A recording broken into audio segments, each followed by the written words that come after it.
Going on, guys? A little different setup today, a little different format. We're going to do like a slideshow audio recording for this one. This is story time with Keelan here. As you're aware of the video title, you can probably guess that there's a pretty cool story in here, but I have a little backstory I have to share. In October of 2020, my dad had a hip replacement. And one of the biggest things he was having an issue with still was like a deep squat, getting low from the ground. And so kayaking was something that's just out of the picture.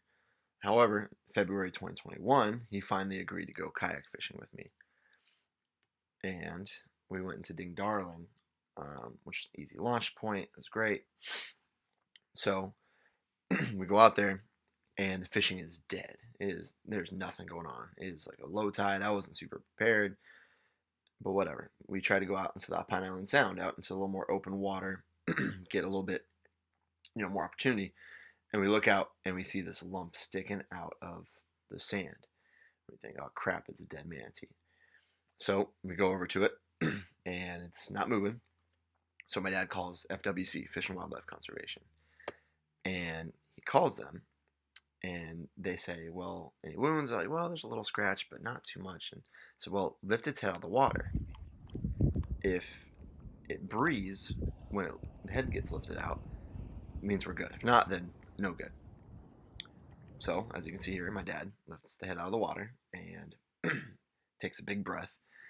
And so they say, great, we'll be there soon. Now, soon was very relative to them. I would have thought soon was like 5 minutes, 30 minutes, whatever, right? Kind of like AAA on a car.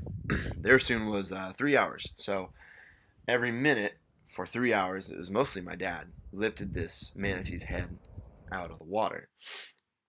Granted, this is my dad's first time being in the water and on a kayak since having a total hip replacement. So just incredible stuff. So they finally get there. We get Lee County Sheriff's Office to come. Fish and Wildlife gets there. And they basically take a tarp and they put the tarp around the manatee, get it out of the water, make it like a manatee burrito kind of thing, and they get it to the nearest shoreline, which is also Ding Darling. And so, again, it's just crazy because my dad's not super stable in the hip, but it was this whole thing was such a blessing. Like God really poured out. We really thank God for this whole opportunity because it's not something many people can say they ever did, and I don't find myself worthy of this, but it's super super cool. But we get them onto the shoreline, and they're like, all right, we have to take them into this big truck. They had this giant like U-Haul looking thing, and they said we're going to take him to Zoo Tampa, where he's going to rehab because more than likely he's got red tide poisoning, which that year we had some pretty rough amounts of red tide. So we get them up on the land, which again, this thing is tons. This thing is very, very, very heavy. It takes probably 20 something people, a lot of just guests at the park that are just helping out, along with my dad, myself. My mom had joined at that point. She had gotten off work, and then all of these people, all these workers too. So we get them up on the shoreline. Finally, it's a whole ordeal, and it's just like this thing's big. This is a big thing. So we finally get them on the shore. We drag them up onto the into the actual U-Haul, and my dad had their contact, had FWC's contact, and they said, "All right, if this manatee lives or dies, we'll let you know." And so for about a month or so, we didn't really know the results. We didn't really have any clues what's going on. Maybe he might have had the one text saying, "Oh, she's rehabbing, whatever." Well, in May 12th, the day before my dad's birthday, actually, which again, God works amazingly. He gets a call, or they get a text saying, "Hey, the manatee's gonna be released." They named him Darling, or named her Darling after Ding Darling. And so my dad and my mom were able to get off work and release Darling back into the wild. And here's the video of it.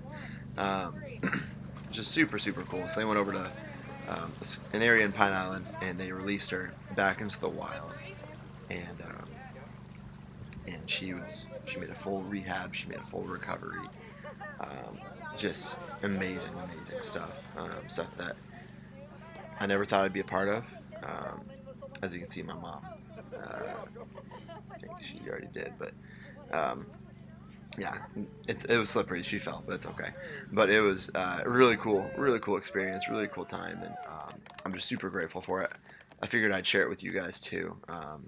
Just something that just want to show how amazing God is and how amazing this area is. So thank you for your time.